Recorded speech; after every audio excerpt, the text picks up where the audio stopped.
Hi, everybody.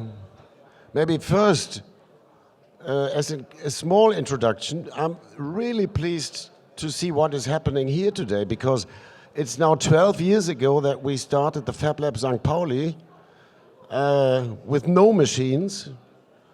And 12 years later, we have this big conference, we have the Fab City idea and all that. Okay. Fab City Index, a toolkit for measuring progress towards a circular economy. It would be nice if we are somehow capable to see where we are, because everything we have heard, everything we come up, all the ideas, it's brilliant. I think it's necessary. It's 31 years from now that we want to reach the goal. But how do we get there?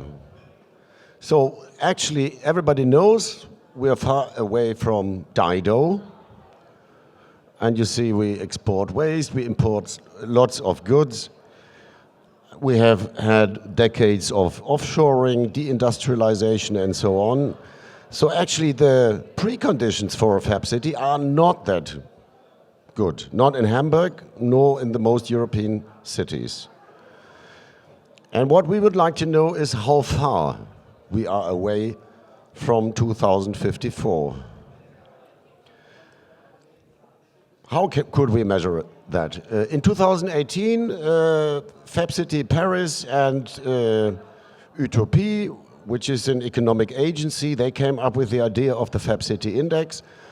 They took economic data, actually rough data, or general data like household income, employment, some other economic metrics, and try to find out two different things. One is how self-sufficient are individual sectors in Paris at that time, and Lyon and other French cities, and what sector has which priority, which is an important question. And then they have aggregated all that into a single number to make cities comparable, which would look like that. I mean, Paris was number one with 37.58. And you have to say 0 is everything is important, 100 is full Fab City, everything can be produced locally. Bordeaux was like 1622. And where is Hamburg? Now there's one problem with that. I mean, this is really pioneering work. The only problem is it is closed source. Nobody knows how they calculate that and what assumptions they use and actually how the data is put into the number in the end. So what I thought of was like creating a framework for a kind of open source Fab City Index, something that we can use with publicly available data. And in that sense, I'm the one-person statistics department of Fab City Hamburg. Actually, of course, there is a lot of statistics. I mean, the obsession with economic statistics dates back to the 18th century. And meanwhile, there is a lot of environmental statistics. So we have data on production, consumption, environmental parameters, other parameters. And I think that one important aspect is that we look a bit on the consumption side, a bit more.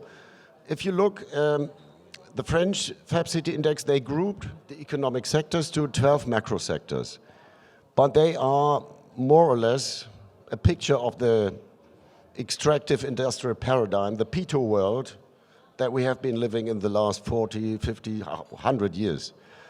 And there is actually a statistical parameter that everybody knows, made from consumer data, which is the inflation measurement. So we have the consumer price index, which is aggregated from 650 different goods and services.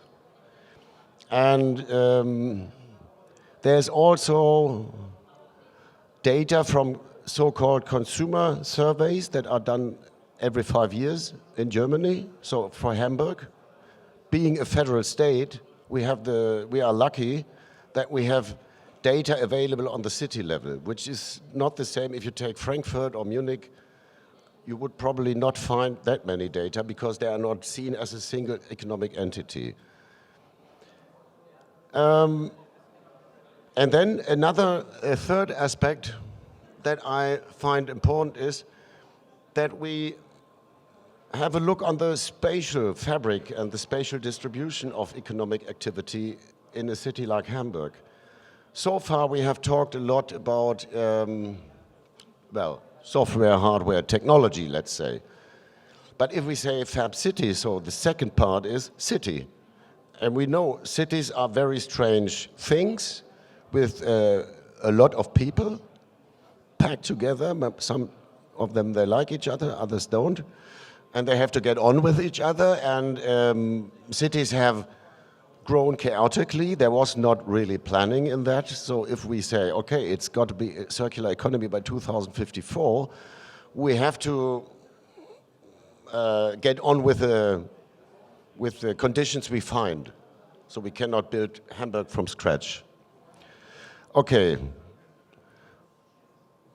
Fortunately, the statistics offices and the European Union and the United Nations, they have come up over the decades with some classification systems, because we need some classification, of course.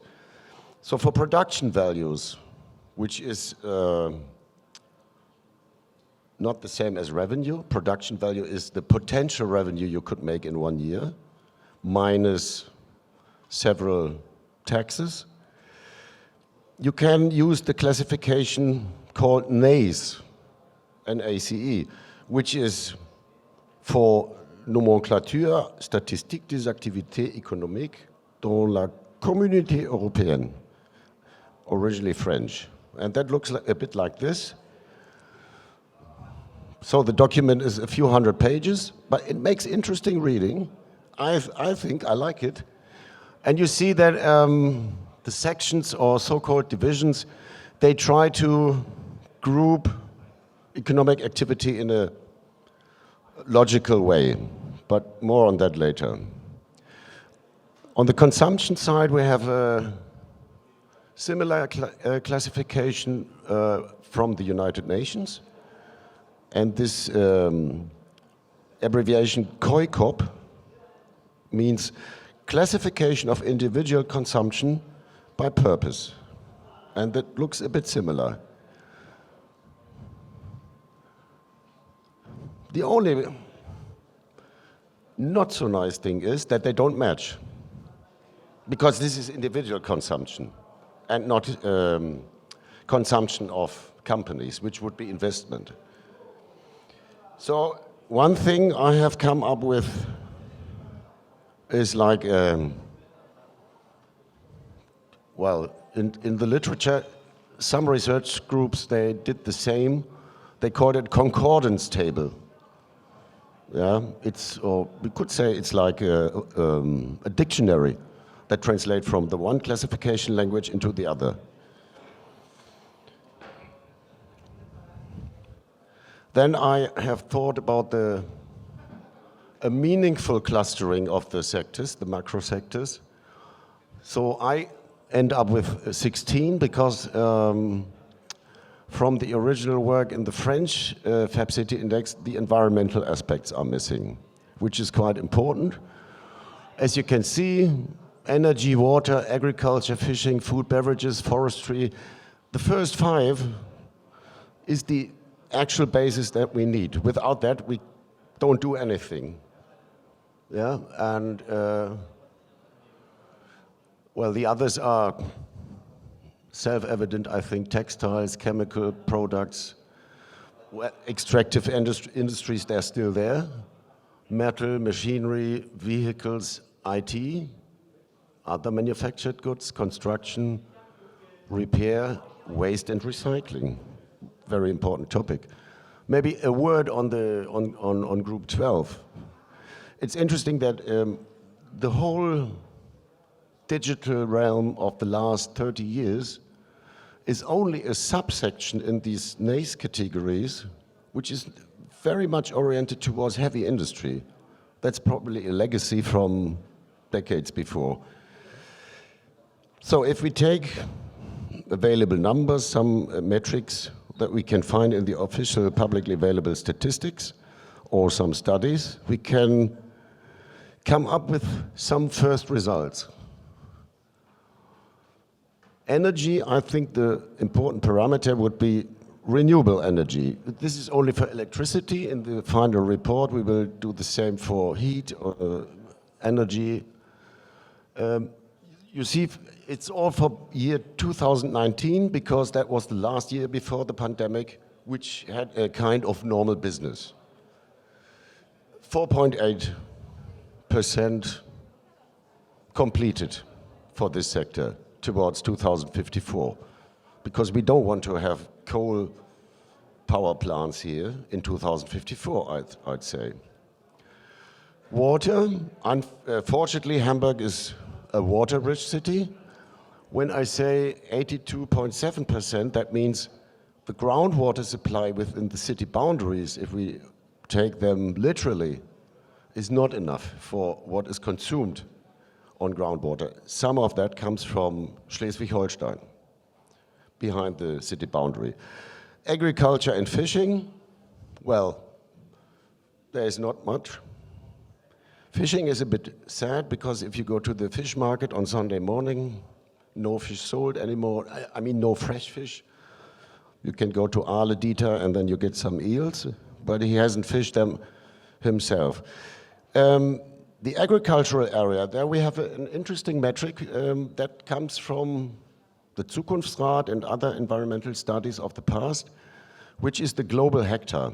The global hectare is a measure of how much is needed as biologically productive area to feed one person. So for Hamburg, it's like 1.7 hectare.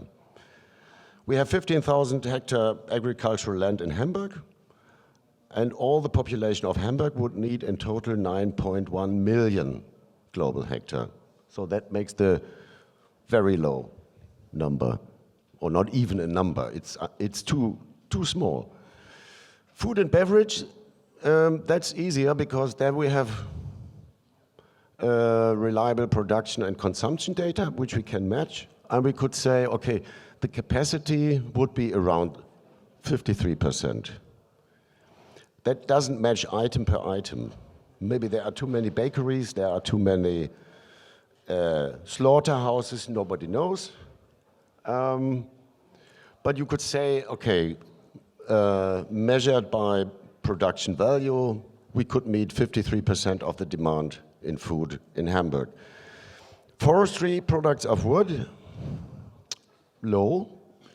We have trees, but we don't want to fell them. So we don't have forestry within the city of Hamburg. Of course, around we have. Otherwise, wood is a very nice material. It's renewable. But, well, Hamburg itself, like other cities, there's no capacity. Something we could think of what that means for the future.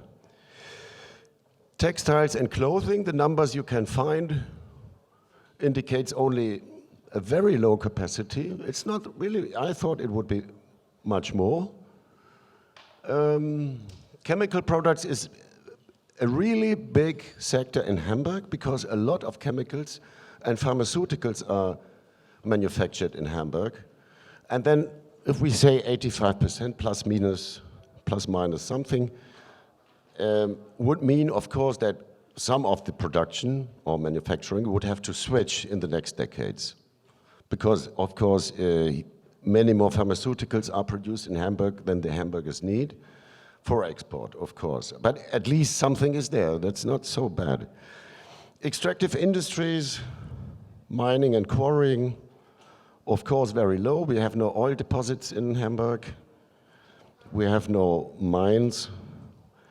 That would mean like fuels would have to come from biomass, maybe. And the mining would actually be urban mining, which is recycling. Because in the strict Dido paradigm, we don't want to import marble, limestone, things like that. But at that point, we could say, it's, no, I come to that later at the construction sector. Metal, okay, we have a metal industry. Not so few companies in Hamburg, so we can assume, with no so reliable data so far, that some things could be produced here. I mean, we have the Aurubis recycling plant, which is capable of 384,000 tons of copper output per year, which is probably much more than Hamburg would need. Machinery and equipment is a strong sector in Hamburg. Here we can, on the consumption side, take the investment data, because we have investment data for the manufacturing industry in machinery and equipment, which is actually machinery and equipment production value is actually higher than this kind of consumption. But maybe we cannot produce all the machines we would like to have. So I make it a bit more conservative. Actually, the relation is 129%. Then we have the sector vehicles and transport equipment. Okay, we have one big vehicle manufacturer, aircraft manufacturer, Airbus, everybody knows, accounting for 1/4 of the export value of Hamburg, and by that distorting the export-import statistics. But we don't have any car manufacturers. We have companies who can produce special vehicles or vehicle parts, but it's not really an industry in that sense. IT communication is a bit better, because we have some companies with a specialized semiconductor production, which is not for consumer devices.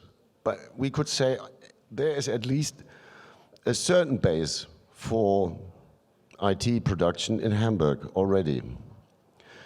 Well, other manufactured goods, this is a lot of what from the consumption side is measured. So there with some reliability, we could say 63 plus minus 2%. Construction, well, there is no actual consumption data, but the funny thing is, of all the companies registered with the Hamburg Chamber of Commerce, more than 40% belong to the construction sector. And if you go around, Hamburg is a champion in demolishing and rebuilding in construction. So we could say, okay, if we want to build something new, the base is already there. It's more or less, do we want to build that much in the future? Because if you come to emissions from construction sector, like cement, limestone, and all that, it's one of the dirtiest sectors worldwide. Same with vehicles, and that is a very important point. What is the objective of the Fab City? Just to reproduce what we have today with our own means, by ourselves? Or will the whole thing, the consumption pattern, the consumption structure, have to change? We have almost 1 million vehicles on the roads in Hamburg, 800,000 cars. I think it's of no use to put up fab factories who are that ambitious to produce like 50,000 cars a year, because maybe that's the rate that is replaced every year. Maybe a fleet of 50,000 vehicles is enough by 2024. So this is something that we have to consider sector by sector. Where do we want to go with that? Okay, repair is a strong sector actually, with an annual turnover of 5.5 billion euro, which is done by a lot of companies that are not even officially in the repair sector, because repair has some classification groups themselves. So you could say, okay, Hamburg would be capable of repairing its stuff.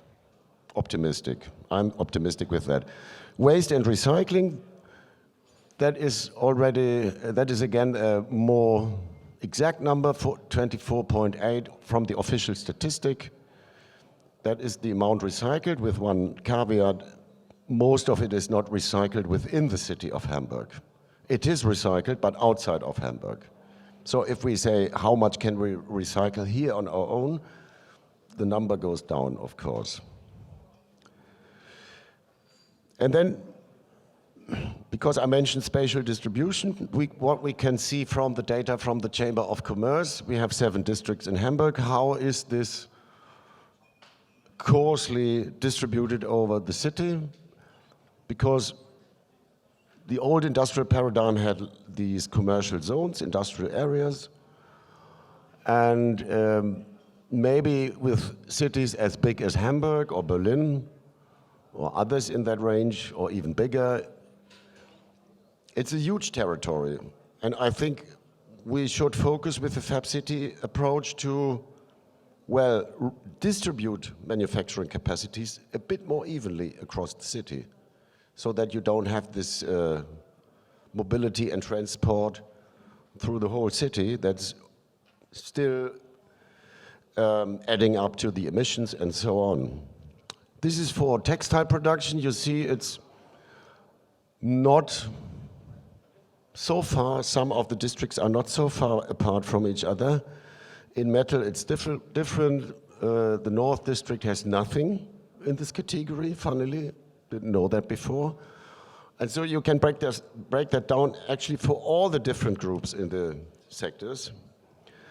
And you can probably go down further in a spatial or geographical analysis for strategic operation, thinking concepts in the future. So I go back once again only to the last slide of the sectors. To calculate the index from that is not that difficult. I mean, the calculation itself. The difficult task is to give all these 16 sectors weighting factors. And there it gets political, because that's a political decision that has to be made. How many cars do we want to produce as a Fab City? What do we want to eat? What about meat? Do we have meat in 2054 or all vegan by then? And so on. How much do we want to construct? So the only scheme that we have so far is the weighting factors for the consumer price index, which is not too bad because they reflect what people need. It's based on the needs and the importance of certain goods and services for everyday life.